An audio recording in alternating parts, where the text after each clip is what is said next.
नमस्कार दर्शकों, मैं ज्योतिषाचार्य अमित वेलबींग कंसल्टेंट से आपका हार्दिक स्वागत करता हूं।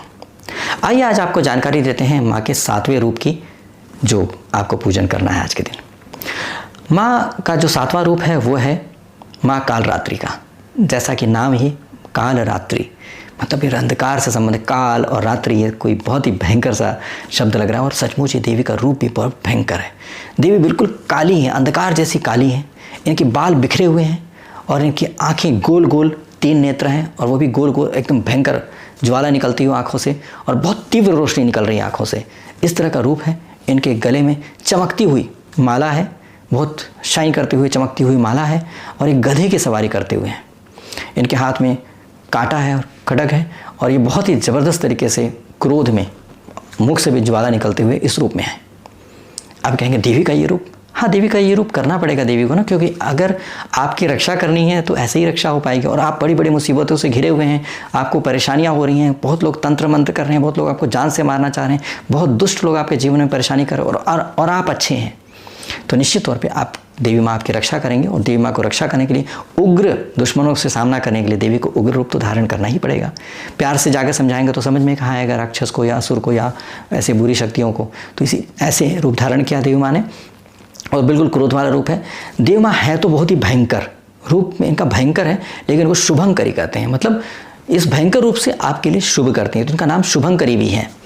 तो इसलिए देवी माँ के इस रूप से क्या होता है, आपके जीवन में हर तरह की विपत्ति, तंत्र मंत्र, किसी तरह का दोष, किसी का परेशानी या शत्रु, सबका नाश हो जाता है और आपको देवी माँ बचा लेती हैं इन सबसे। इसलिए आपके लिए तो शुभ हो जाता है। और अशुभ किसके लिए होता है, गड़बड़ किसके लिए होता है? जो बुरे हैं, बुरी शक्तियाँ हैं, जो दुश्मन हैं, जो आपके लिए बुरा करना चाह रहे हैं। ऐसे में यदि आप खुद ही बुरे हैं और सबका बुरा करते हैं तो फिर तो भूल जाइए, देवी माँ आपकी कोई मदद करने वाले नहीं, आपके लिए नुकसान ही हो सकता है, तकलीफ भी हो सकता है। तो देवी माँ किसी भी तौर पे बुराई बर्दाश्त नहीं करती हैं या गलत बर्दाश्त नहीं करती हैं, अत्याचार पाप बर्दाश्त नहीं करती हैं। तो इसलिए देवी माँ से बहुत हाथ जोड़ करके विनती मांग के क्षमा मांगिएगा अपने पापों के लिए। सबसे पहले अगर आपको लगता है कि आपने पाप किया, गलत किया, तो ऐसे में क्या करें?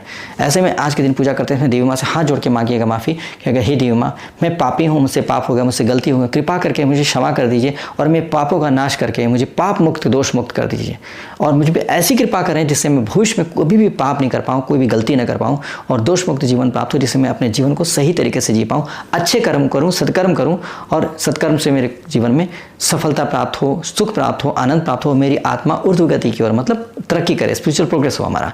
इस तरह से देवी माँ से अगर विनती करते हैं, प्रार्थना करते हैं क्षमा मांगते हुए, तो देवी माँ को दया आ जाएगा। तो देवी माँ तो क्रोध में है, गुस्से में है, तो आपके पाप का ही और आपके बुराइयों का ही नाश कर देंगे। आपके मन में जो बुरे विचार आते थे, क्रोध, आपको किसी के प्रति बुरा विचार आता था, वो सब विचार का ही नाश कर देंगे देवी माँ। और जब विचारों का नाश हो जाएगा या बुरी शक्तियों का नाश हो जाएगा तो आपके जीवन में साफ सुथरा से जीवन आपको प्राप्त हो जाएगा। इस तरह से अपने जीवन को आप बेहतर कर सकते हैं। तो इस तरह से बहुत संभल करके आज के दिन अगर आपने गलती किया, लापरवाही किया, तो फिर उसके साथ आपको दिक्कत हो सकती है। तो इसीलिए बहुत सोच समझ करके पाप मुक्त होने के लिए और अपने तरह की मुसीबतों से मुक्त होने का दिन है। आप अभी तक जो पूजन कर रहे थे, आपको शक्तियाँ धीरे धीरे प्राप्त होती गई हैं, लेकिन अब क्या है कि अब नेगेटिविटी भी आती है। जब आपके पास बहुत सोना हो जाता है तो चोर भी आते हैं, जब कुछ गाड़ी वगैरह होती है तो लुटेरे भी होते हैं, तो गाड़ी आपकी छीन सकते हैं। तो ऐसी विपत्ति आती हैं। जिनके पास धन होता है उन्हीं के पास चोर आते हैं, गरीब के पास कहाँ चोर आते हैं। तो इसीलिए आपके पास जब शक्तियाँ आ रही हैं तो आपको उसको बर्बाद करने के लिए, नुकसान करने के लिए बहुत सारी शक्तियाँ घेरने लग जाती हैं। तो इसलिए आपको उनसे रक्षा करने के लिए माँ कालरात्रि का पूजन अवश्य करना चाहिए। लेकिन पूजन करने में देवी माँ को भोग क्या लगाएं? तो भोग में क्या है कि आज देवी माँ को गुड़ का भोग लगाना चाहिए। और गुड़ कैसा होना चाहिए? गुड़ बाजार से नहीं आया गोल्डन सा, बिल्कुल नहीं। जो गोल्डन से गुड़ होते हैं वो नकली गुड़ होते हैं। नकली मतलब उसके अंदर केमिकल डाल करके उसको कलर उसका हटाया जाता है। जो बहुत ही अच्छा होता है, जो औषधि गुण होते हैं, उनको ख़राब कर दिया जाता है। तो इसीलिए कभी भी बाजार से गुड़ खरीदना तो देखिए कि बिल्कुल काला गुड़ हो तो ज़्यादा अच्छा है, क्योंकि जो नेचुरली गुड़ बनता है वो काला होता है, बिल्कुल काला, मैरून से भी ज़्यादा काला। तो इसलिए क्या होता है कि बहुत जितना काला हो उतना अच्छा है, क्योंकि इसका मतलब उसमें सैचुरेटेड बहुत ज़्यादा, मतलब सारी खनिज वगैरह पदार्थ उसके अंदर काफ़ी हैं और उसमें कोई केमिकल नहीं पड़ा हुआ है।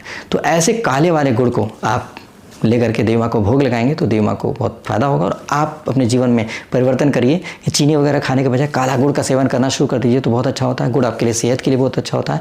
गुड़ का तासीर गर्म है और शक्कर का तासीर जो है वो ठंडा होता है। तो इसीलिए ठंड के मौसम में गुड़ खाना आपके लिए तो बहुत ही फायदेमंद। दूध में, चाय में, सब में गुड़ डाल के खाएँ और गर्मी के टाइम में आप चाहें तो शक्कर लेने, जो माँ ब्रह्मचारिणी को आपने शक्कर का भोग लगाया था तो वो भोग लगाएंगे तो अच्छा रहेगा। तो इस तरह से अपने जीवन में परिवर्तन करें, माँ को भी भोग लगाएं, अपने जीवन में परिवर्तन करें तो आपके लिए काफ़ी अच्छा रहेगा। अब मंत्रोच्चार के बारे में देखते हैं, मंत्रोच्चार कौन सा किया जाए जो आपको अच्छा लगेगा या देवी माँ को अच्छा लगेगा, दोनों के लिए अच्छा लगेगा, ऐसा देखा जाए।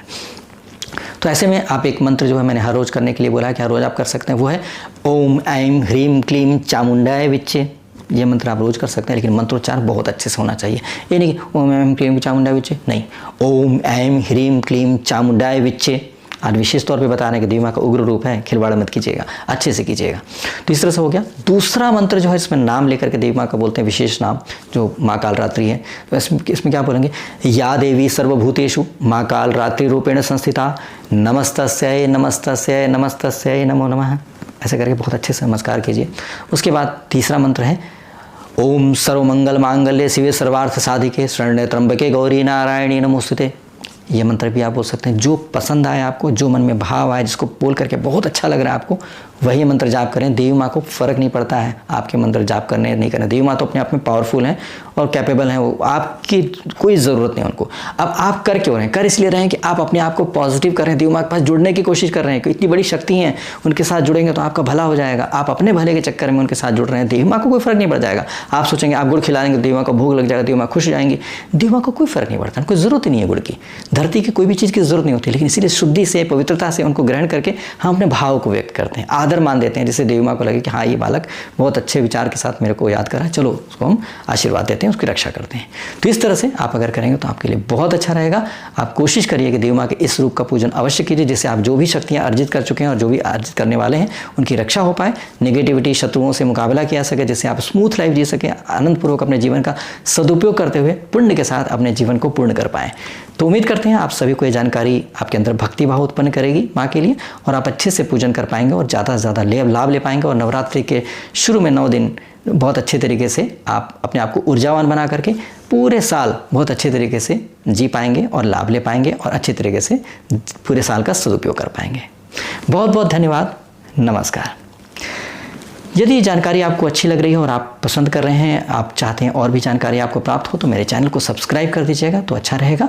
और आप अगर बेल आइकन भी प्रेस कर देंगे तो आपको नोटिफिकेशन आ जाएगा जब भी मैं वीडियो डालूंगा, क्योंकि मैं रेगुलर वीडियो नहीं डाल पाता हूँ, समय समय मिलने पर ही डाल पाता हूँ। तो वैसे में आपको नोटिफिकेशन मिल जाएगा। आप रोज़ रोज़ देखते रहेंगे और नहीं मिल पाएगा तो आपको निराशा होगी। तो नोटिफिकेशन आ जाएगा आपको अगर कि हाँ वीडियो डल गया है, तो आप आराम से देख पाएंगे, आपका समय भी बचेगा, मेरा समय भी बचेगा। तो इस तरह से करके हम लोग आप ऐसे कर सकते हैं। और अगर आप लाइक करेंगे तो मेरा उत्साह बढ़ेगा, अगर आप लाइक नहीं करते हैं तो कोई नाराज़गी नहीं है। तो इस तरह से करके आप अगर हमारे साथ जुड़ते हैं तो मुझे बहुत खुशी होगी। बहुत बहुत धन्यवाद। नमस्कार।